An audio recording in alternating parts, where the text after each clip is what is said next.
सर्वमंगल मांगल्ये शिवे सर्वार्थसाधिके शरण्ये त्र्यंबके गौरी नारायणी नमोस्तुते।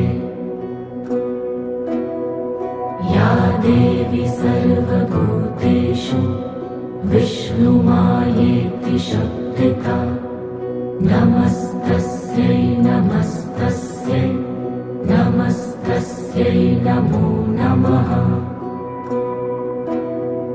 या देवी सर्वभूतेषु चैतन्येत्यभिधीयते नमस्तस्यै